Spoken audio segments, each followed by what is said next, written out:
35절 이후의 말씀부터 10장까지 보았는데요. 이어서 같이 보는 말씀이다라고 생각해 주시면 좋을 것 같습니다.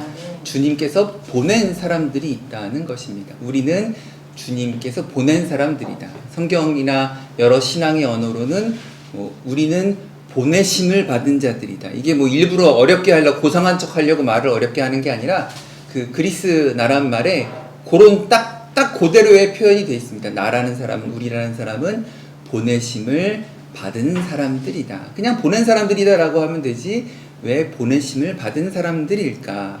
말씀을 통해 찬찬히 살펴보도록 하겠습니다. 추수할 것이 많은데 우리 지난주에 추수할 일꾼이 적다라는 거예요. 추수라고 하는 것은 성경 창세기부터 요한계시록까지 걸쳐서 볼 때 대부분 종말에 대한 말씀입니다.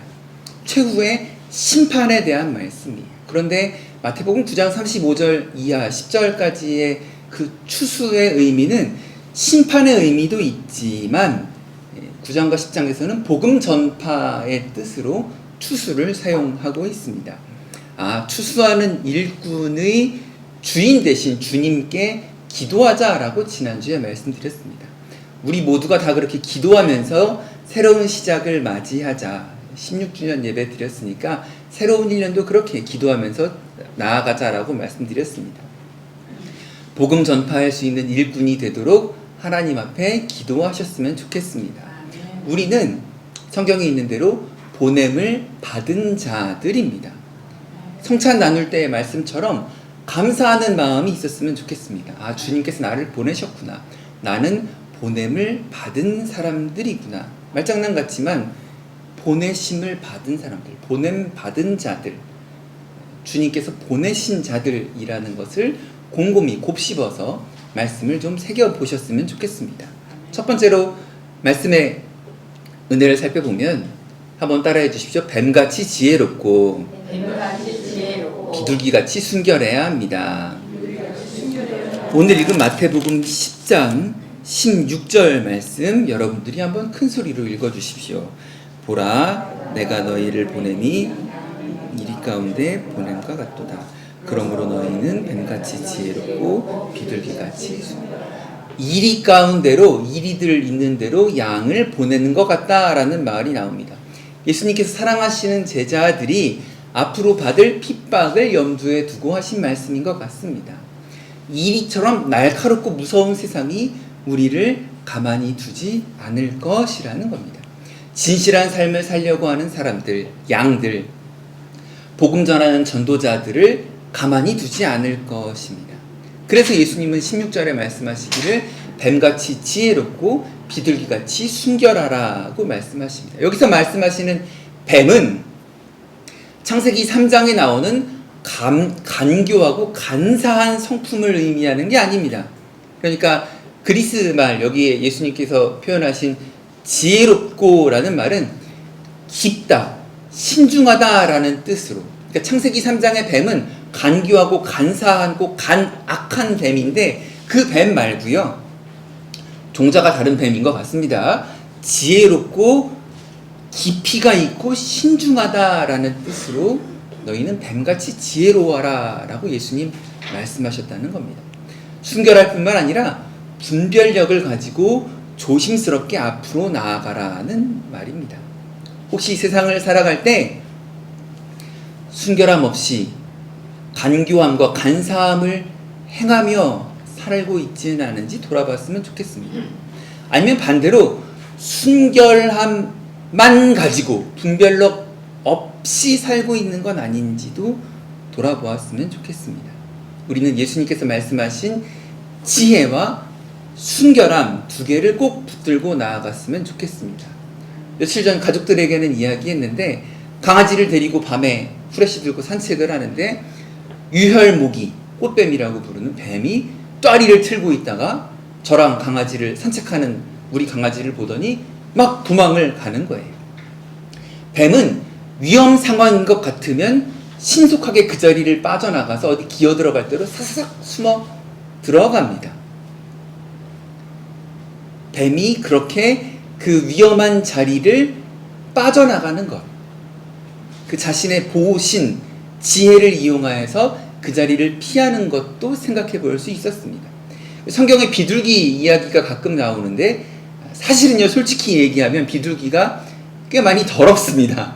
병균도 많이 있고 바이러스, 세균, 또 벌레, 그 기생충들도 많이 있습니다. 그리고 성풍도 자기들끼리 영역 다툼을 할 때 보면은 굉장히 악다구니에 받쳐서 세력 다툼을 되게 지저분하게 하기도 한다라고 합니다. 하지만 수천 년 동안 신기하게 순결함을 뜻하는 느낌으로 우리에게 다가오고 있습니다.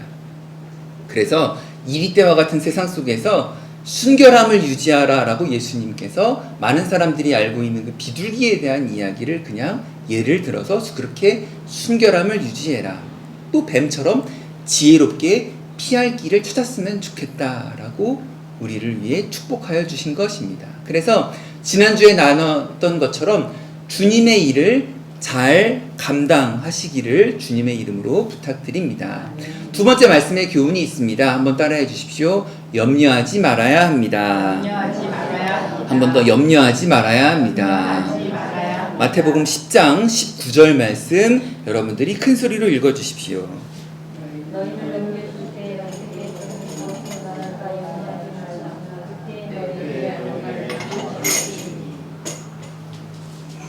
너희를 넘겨줄 때에 어떻게 무엇을 말할까? 염려하지 말아라. 반대하는 자들과 핍박하는 자들로부터 받을 고난에 대해서 말씀하여 주십니다. 말할 것을 염려하지 말아라. 주님께 마음 문을 열을 때, 염려하지 않고 마음 문을 열 때 도와주실 것이라는 겁니다. 우리 하연이랑 하린이가 올 줄은 몰랐지만 하연이랑 하린이가 알아들을 수 있게 영어로 쌀라쌀라 몇 글자를 적어서 어저께 따끈따끈하게 현수막을 붙여 놓았습니다. 순전한 기독교라는 책에 나오는 우리 C.S. 루이스라는 분의 이야기인데, 순전한 기독교에서 간단하게 얘기하면 사랑하는 척이라도 한번 해보라는 것입니다. 예수님의 사랑이 무언지 몰라요. 내가 기독교인으로서 어떻게 살아야 할지 몰라요. 나는 교회 다닌 지 얼마 안 돼요. 잘 몰라요. 뭐가 진짜 사랑인지 몰라요. 뭐가 성경에서 말하는 그 은혜인지 몰라요. 라고 한다면 일단은 사랑하는 것처럼 행동이라도 한번 해보라는 것입니다. 그러면 진짜 사랑하고 진짜 사랑하는 마음이 가득 찬 자신을 마주하게 될 것이라는 겁니다. 염려하는 자리에 있지 마시고 차라리 사랑하는 척하는 자리에라도 있으시기를 한번 부탁드려 보겠습니다. 사랑하는 척이라도 한번 해볼 수 있었으면 좋겠습니다. 예수님이 이 땅에 오신 후로 지금까지 많은 순교자가 있었습니다. 주일 오후에 나누는 이야기 중에 우리 얼마 전 나눴던 북한 지역을 처음으로 종단한, 세로로 왔다 갔다 한 호주 출신의 데이비스 선교사님 순교하신 이야기가 몇 주째 제 가슴에 남아 있습니다. 또 그 당시에 마페트 선교사님인가요? 개 한 마리를 끌고 북한 지역을 종단한 선교사님 이야기도 재미있게 읽은 것이 기억에 남습니다. 최초의 개라고 합니다. 북한 지역을 종단하면서 복음 전파한 선교사님을 도와준 개. 전도의 사명을 같이 담당했던 그 개. 선교사님이 힘들 때 위로가 되어줬던 그 개.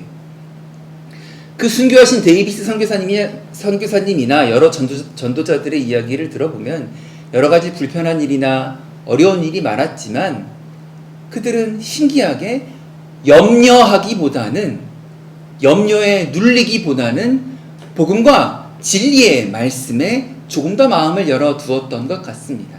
우리 오후에 읽잖아요. 선교사님들 너무 힘들었어요. 너무 짜증나요. 말도 잘 안 통하고 한국 음식 입에 안 받고. 근데 그들이 자신이 배운 대로 사랑하는 척이라도 행동할 때 이 한반도 나라에, 이 땅에 놀라운 일들이 생겼던 것을 보게 됩니다. 현재 우리의 모습도 돌아보았으면 좋겠습니다. 로마서 8장 6절, 육신의 생각은 사망이요 영의 생각은 생명과 평안이라고 합니다. 불필요한 염려에 짓누르지 않으시기를 바랍니다. 염려를 키우면 그런 책이 있습니다. 코끼리같이 염려가 커졌다, 그런 책이 있습니다. 코끼리같이 염려가 커져서 내 가슴을 짓누를 것입니다. 성령께서 하시는 일을 기대하시고 혹시 염려가 되고 어떻게 해야 될지 모른다면 사랑하는 척이라도 행동이라도 하시면서 내 마음이 열려지고 결국은 내 마음 안에 내 안에 사랑이 가득 차는 것을 경험하시기를 주님의 이름으로 축복합니다. 세 번째 말씀의 은혜입니다. 한번 따라해 주십시오. 끝까지 견뎌야 합니다. 한 번 더 끝까지 견뎌야 합니다. 오늘 말씀은 특별히 10장 16절부터 23절은 문자 그대로 읽기보다는 종말이라는 관점에서 보아야 합니다. 아까 제가 뭐라고 그랬죠? 추수 이야기가 나오면 종말에 관련된 이야기인 경우가 많이 있습니다.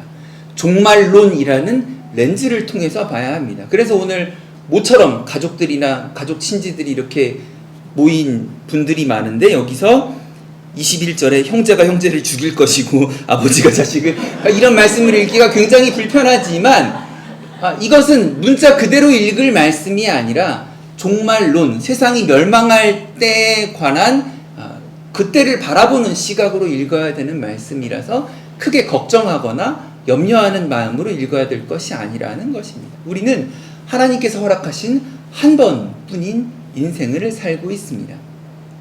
그냥 바람처럼 왔다가 이슬처럼 끝나는 인생이라고 혹시 생각하시는지 모르겠습니다. 세상에 새처럼 갇혀있는 인생이 아니었으면 좋겠습니다. 혹시 핍박이 있더라도 세상의 마지막 때에 고난과 어려움이 있더라도 소망을 잃지 않으셨으면 좋겠습니다. 요새식으로 말하면 세상 사람들의 인정을 받지 못하는 것이 그 자체로도 스트레스이고 핍박일 수 있습니다. 아마 요즘에 그런 세대가 더 감성적으로 변하고 있는데 자기 연민적으로 변하고 있는 세대를 보게 됩니다. 젊은 사람들은 더 자기 안으로 들어가서 자기를 더 불쌍히 여기고 자기 하나하나를 세세히 감성적으로 살펴보게 됩니다. 그때 자기가 세상에서 인정받지 못하는 것이 굉장히 큰 스트레스로 다가오고 있는 요즘 세상의 풍토 또한 보고 있습니다. 사람들의 인정보다 하나님께 인정받기를 사모하셨으면 좋겠습니다. 여러분, 자존감이라는 것은 문자 그대로 내가 정하는 것이 아니라 자존감은 원래 심리학의 원칙대로 살펴보자면 나에게 중요한 타인에 의해서 결정됩니다. 이것이 자존감입니다. 심리학이나 정신건강학에서 말할 때 그 한 사람의 자존감이 형성되는 것은 나에게 중요한 타인이 나를 어떻게 대했는가에 의해서 자존감이라는 게 형성됩니다. 그래서 가정환경, 요즘에 뭐 그런 거 집집마다 카메라 달고 애들 관찰 카메라 그런 거 얼마나 많이 있습니까? 가정환경이나 교육환경에 문제가 생겼을 때 자존감 문제가 생긴다라고 이야기를 하기도 합니다. 그래서 기독교 신앙을 가지고 있을 때 그런 면에서 아주 유리한 부분이 있습니다. 말씀드렸다시피 자존감은 사전적인 의미로 나에게 중요한 타인에 의해서 결정됩니다. 나에게 중요한 타인을 하나님이라는 분으로 설정하시고 내 마음의 보좌에 올려두시기 바랍니다. 그래서 주님께서 정하시는 가치 위에서 나의 자존감이 세워졌으면 좋겠습니다. 나를 잘 알지도 못하고 솔직히 말하면 저도 그렇고요. 목소리 큰 사람에 의해서 내 생각이 결정되는 경우가 너무 많습니다. 세상에 권세 있는 자, 힘 있는 자에 의해서 내 생각이 결정되는 경우가 얼마나 많은지 모릅니다. 자주 접하게 되는 이야기, 자주 듣는 이야기, 소위 유행에 따라서 나의 많은 것을 결정할 때가 많이 있습니다. 그런데 아니요. 나의 가장 중요한 분을 예수님으로 결정을 해 놓는다면 세상에서 하는 말 때문에 내 가치가 흔들리고 내 기분이 오르락내리락 하는 것이 아니라 예수님께서 정하신 나의 귀중한 가치로 인해서 나의 자존감이 세워질 수 있다라는 것입니다. 많은 사람들이 자신을 도와줄 귀인을 찾습니다. 그 귀인을 찾겠다고 요새 점집도 많이 가고요. 보니까 핸드폰 어플로도 막 그 점 보는 어플 같은 게 굉장히 많이 발달해 있더라고요. 나의 귀인은 어디서 오는가? 나는 누구랑 궁합이 잘 맞는가? 나는 누구랑 어떤 사람이랑 사업을 해야 사업이 잘 풀릴 것인가? 부끄러운 고백이지만 사실 저도 이렇게 도서관 준비를 하면서 도서관이 무엇입니까? 무얼 팔고 돈을 버는 곳이 아니잖아요. 공식적으로 비영리 단체예요. 수익 사업 단체가 아니라 비영리 단체입니다. 이런 걸 준비하면서 부끄러운 고백입니다. 누가 한 번은 크게 도와주겠지, 그런 마음을 가지고 있습니다. 아무개가 가만히 있지 않겠지. 내 친구 그 마이크로소프트 본사, 한국에 있는 본사, 한국 지사에 들어가서 몇 년째 벌써 직급도 높아졌는데 그 친구가 내가 도서관 한다고 그러면 그 친구 가만히 있지 않겠지. 기대하는 마음이 굉장히 큽니다. 이 설교를 그 친구가 들어줬으면 좋겠는데 안 들을 것 같습니다. 그런데 내 친한 누구 중에, 내 가족 친지 중에 이런 사람이 있는데 한 번은 도와주겠지라는 마음을 가지게 됩니다. 그런데 본래는 주님만 자랑하고 주님만 의지하는 원칙이 무너져서는 안 된다라는 것입니다. 어제나 오늘이나 동일하게 나와 동행하시고 나의 가치를 잘 아는 주님께서 세워주시는 것으로서 내 가치가 세워져야 합니다. 그것으로 인해서 내가 아무개를 알고 있는데, 내가 누구를 알고 있는데, 저기서 사업 크게 하는 누구를 알고 있는데 그 사람이 나 도와준댔어, 도와줬어 라는 것으로서 내 가치가 증명되는 것이 아니라 내 마음에, 내 이 신장의 보좌 위에 앉아 계신 주님으로 인해서, 주님께서 정해주신 가치, 너는 내 사랑하는 아들이다, 딸이다, 제자다 불러주시는 그 가치로 인해서 내가 정해졌으면 좋겠습니다. 잠언 25장 말씀 찾고 마치도록 하겠습니다. 잠언 25장 13절 말씀입니다.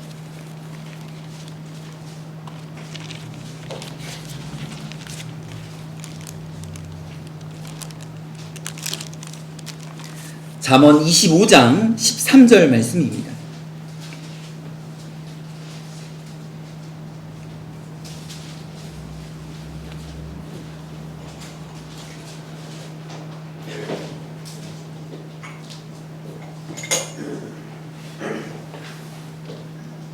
잠언 25장 13절 말씀, 저와 여러분이 다 같이 큰 목소리로 말씀 읽도록 하겠습니다. 충성된 사자는 그를 보낸 이에게 마치 추수하는 날에 얼음 냉수 같아 능히 그 주인의 마음을 시원하게 하느니라. 아멘. 하나님을 기쁘시게 하고 시원하게 하는 마음을 좀 배워 나가셨으면 좋겠습니다. 여기서도 추수가 나오죠. 전파라는 것입니다. 전파. 이 말은 무엇입니까? 혼자 은혜 받고 혼자 정리하지 말라는 것입니다. 다듬어야 합니다. 남에게 전할 수 있는. 그래서 도서관이라는 사업을 택했습니다. 남들과 대화할 수 있는 매체, 책으로 대화할 수 있는 매체. 다듬어야 합니다. 전파할 수 있을 만한 것으로 만들어야 합니다. 둘러치나 매치나 엎어치나 어떻게든 혼자 은혜 받고 끝나서는 안 됩니다. 잘 다듬은 복음으로 잘 전파할 수 있도록 만들어야 합니다. 그래서 잘못된 것들에 대해 경계해야 합니다. 제가 가끔 누구누구 설교 듣지 마세요. 유튜브에서 아무거나 보지 마세요. 땡땡 교회 문제 있습니다. 아무개 목사 문제 있습니다. 라고 하는 이유가 있습니다. 그냥 나 혼자 기분 좋고 나 혼자 은혜 받고 끝날 문제가 아니라 그것을 가지고 세상에 나갔을 때 문제가 생긴다라는 거예요. 2013년도에 데이비드 차라는 사람이 2020년도 전후에 세상이 종말이 올 것입니다. 데이비드 차가 그렇게 말을 했어요. 여러분 몇 년 남았죠? 7년 남았습니다. 7년 후에 세상에 종말이 옵니다. 그렇게 말하고 지금까지 아무런 반성을 하지 않고 그때 자기가 썼던 책들 하나님으로부터 계시받았다라고 해서 책을 팔았어요. 60만 권 팔았어요. 돈을 얼마를 벌었으며 지금도 그 팬클럽에 의해서 자신의 목회가 운영되고 있어요.